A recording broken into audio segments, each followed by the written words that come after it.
Adaviraju Tarzan. తల్లి ప్రాణం పోయినా ఆమె కడుపులో పుట్టిన బిడ్డను ప్రకృతి కాపాడింది. అడవిలో ఏనుగుల మధ్య పెరిగిన ఆ బిడ్డ ఒకరోజు అడవికే రాజుగా మారాడు. స్వాగతం ఐ కథలు ఛానల్కి. ప్రతిరోజు ఇలాంటి భావోద్వేగ కథలు, అడ్వెంచర్ కథలు, కుటుంబ కథలు, మిస్టరీ కథలు వినాలంటే ఇప్పుడే మా ఛానల్ను సబ్స్క్రైబ్ చేయండి. వీడియో నచ్చితే లైక్ చేయండి, మీ స్నేహితులతో షేర్ చేయండి. రక్తంతో మొదలైన రాత్రి. చీకటి అడవి, ఆకాశంలో మెరుపులు, భారీ వర్షం, గాలి గుసగుసలు భయపెడుతున్నాయి. ఆ అడవిలో ఒక యువతి ప్రాణభయంతో పరుగెడుతోంది. ఆమె పేరు సరోజ. ఆమె 9 నెలల గర్భిణి. ఆమె వెనకాల కత్తులు పట్టుకుని కొంతమంది దుండగులు పరుగెడుతున్నారు. ఆమెను వదలొద్దు, బిడ్డ పుట్టకముందే చంపేయాలి అని ఒక దుండగుడు అరిచాడు. సరోజ కన్నీళ్లతో పరుగెడుతోంది. దేవుడా, నా బిడ్డను కాపాడు అని ఏడుస్తోంది. ఆమె కాళ్ళు బలహీనపడ్డాయి, పురిటినొప్పులు మొదలయ్యాయి. కాని ఆగితే చావు ఖాయం. అచానకంగా అడవి మొత్తం కంపించేలా ఒక భారీ ఏనుగు గీంకారం వినిపించింది. దాని వెంటనే దూరం నుంచి సింహం గర్జన వినిపించింది. ఆ శబ్దాలు విన్న దుండగులు భయంతో ఆగిపోయారు. ఇక్కడుండడం ప్రమాదం, వెనక్కి వెళ్దాం అని ఒకడన్నాడు. వాళ్ళక్కడి నుంచి పారిపోయారు. సరోజ మాత్రం బలహీనంగా ముందుకు నడిచింది. ఒక్కసారిగా ఆమె కాలు జారి ఒక కొండ అంచు దగ్గర పడిపోయింది. అమ్మా అని అరుస్తూ నేలపై పడిపోయింది. వర్షం మరింత పెరిగింది. అక్కడే ఆమెకు ప్రసవ వేదనలు ఎక్కువయ్యాయి. కొన్ని క్షణాల తరువాత ఒక బాబు జన్మించాడు. బిడ్డ ఏడుపు అడవిలో మారుమోగింది. సరోజ తన బిడ్డను గుండెలకు హత్తుకుంది. నువ్వు తల్లి, బిడ్డ అని చివరి మాటలు చెప్పింది. ఆమె కళ్ళు మెల్లగా మూసుకుపోయాయి. ఆ రాత్రి తల్లి చనిపోయింది. కాని ఇంటి ఆ బిడ్డను ఒంటరిగా వదల్లేదు. ఏనుగుల మధ్య పెరిగిన బిడ్డ. కొద్దిసేపటి తరువాత ఒక పెద్ద ఏనుగు ఇక్కడికి వచ్చింది. అది సరోజ శరీరం దగ్గర నిలబడి విచారంగా గీంకరించింది. ఆ ఏనుగు పేరు గజరాజు. గజరాజు ఆ చిన్న బిడ్డ ఏడుపు విని దగ్గరకు వచ్చింది. బిడ్డను తన తొండంతో మెల్లగా ఎత్తుకుంది. అది బిడ్డను చంపలేదు, పిల్లాడిలా చూసింది. ఆ ఏనుగు అడవిలోని ఒక పెద్ద చెట్టు దగ్గరకు వెళ్లి బలమైన కొమ్మలపై కొప్పులతో ఒక సురక్షిత స్థలం తయారు చేసింది. ఆ బిడ్డనక్కడ పెట్టింది.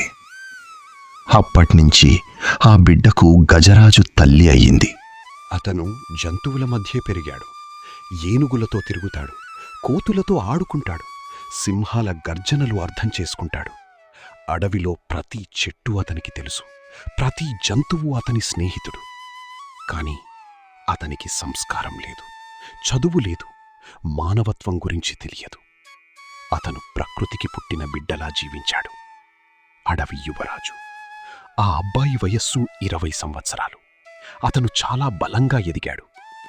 ఒకరోజు అడవిలోకి కొంతమంది వేటగాళ్లు వచ్చారు.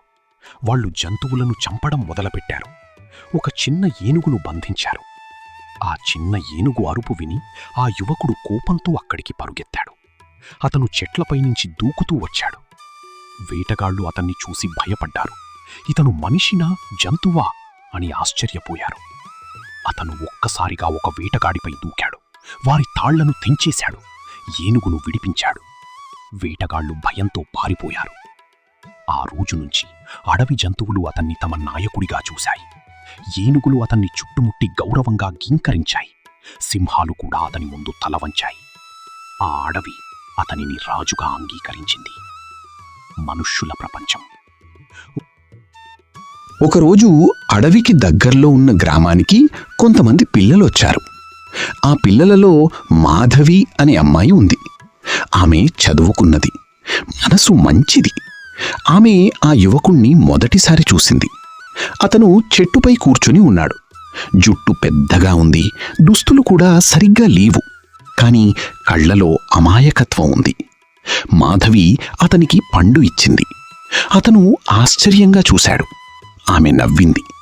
భయపడకు అంది. అతనికి మొదటిసారి ఒక మనిషి ప్రేమగా మాట్లాడింది.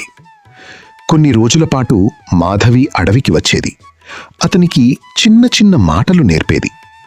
నీరు, చెట్టు, ఆకాశం.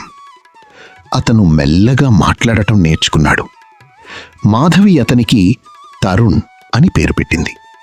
ఆ పేరు అతనికి చాలా నచ్చింది. చదువు ప్రారంభం. మాధవి తరుణ్ను గ్రామానికి తీసుకువచ్చింది. మొదట గ్రామస్తులు భయపడ్డారు. ఇతను అడవి మనిషి అని అన్నారు. కాని తరుణ్ ఎవ్వరికీ హాని చేయలేదు. మాధవి అతనికి అక్షరాలు నేర్పడం మొదలుపెట్టింది. ఆ, ఆ, ఈ. తరుణ్ చాలా కష్టపడ్డాడు. చిన్న పిల్లాడిలా చదవడం మొదలుపెట్టాడు. కొన్ని నెలల్లో అతను తెలుగులో మాట్లాడటం నేర్చుకున్నాడు. తర్వాత పుస్తకాలు చదవడం ప్రారంభించాడు.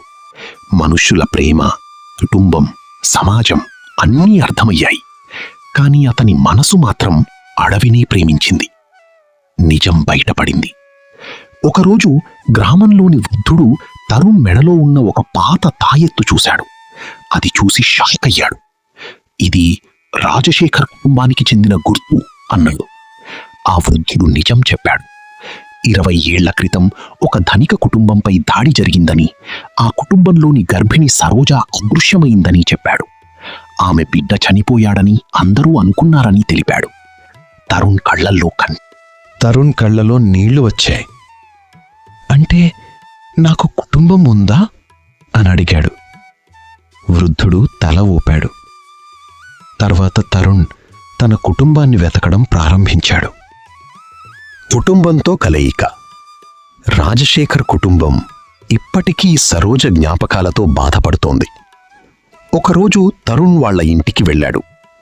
అతని మెడలో ఉన్న తాయెత్తు చూసి అందరూ షాక్ అయ్యారు. సరోజ తల్లి ఏడవడం మొదలుపెట్టింది. ఇది నా కూతురు బిడ్డ అంది. ఆ కుటుంబం తరుణ్ను గుండెలకు హత్తుకుంది. తరుణ్ జీవితంలో మొదటిసారి కుటుంబ ప్రేమను అనుభవించాడు. అతని కళ్లల్లో ఆనంద కన్నీళ్లు వచ్చాయి. అడవికి ప్రమాదం. కొన్ని రోజుల తర్వాత ఒక పెద్ద కంపెనీ ఆ అడవిని నరికి ఫ్యాక్టరీ కట్టాలని నిర్ణయించింది. వాళ్ళు యంత్రాలతో అడవిలోకి వచ్చారు. జంతువులు భయంతో పరుగులు తీశాయి. తరుణ్ కోపంతో మండిపోయాడు. ఈ అడవి నా ఇల్లు, నా కుటుంబం అన్నాడు. అతను గ్రామస్తులను కూడగట్టాడు. ప్రభుత్వ అధికారులతో మాట్లాడాడు. మీడియా ముందుకు వచ్చాడు. అడవి విలువ గురించి ప్రపంచానికి చెప్పాడు. అతని ధైర్యం చూసి అందరూ ఆశ్చర్యపోయారు. చివరికి ప్రభుత్వం ఆ అడవిని రక్షిత ప్రాంతంగా ప్రకటించింది. జంతువులు సంతోషించాయి. ఏనుగులు గీంకరించాయి. అడవి మరోసారి బ్రతికింది. అడవి టార్జాన్. కాలం గడిచింది. తరుణ్ ఇప్పుడు పూర్తిగా మారిపోయాడు. అతను చదువుకున్నాడు, మాట్లాడటం నేర్చుకున్నాడు, మనుష్యుల ప్రేమ అర్థం చేసుకున్నాడు. కాని ప్రకృతిని ఎప్పుడూ మర్చిపోలేదు. అతను అడవిని కాపాడే నాయకుడిగా మారాడు. ప్రజలతన్ని అడవిరాజు టార్జాన్ అని పిలిచారు. అతని కథ ప్రపంచమంతా ప్రసిద్ధి చెందింది. ఒక తల్లి చివరి శ్వాసలో కాపాడిన బిడ్డ ప్రకృతి ఒడిలో పెరిగి చివరికి అడవికే రాజయ్యాడు.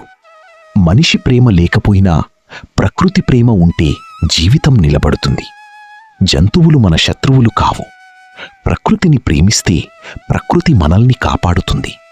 ఇలాంటి భావోద్వేగ కథలు, అడ్వెంచర్ కథలు, మోటివేషన్ కథలు వినాలంటే ఇప్పుడే ఐ కథలు ఛానల్ను సబ్స్క్రైబ్ చేయండి.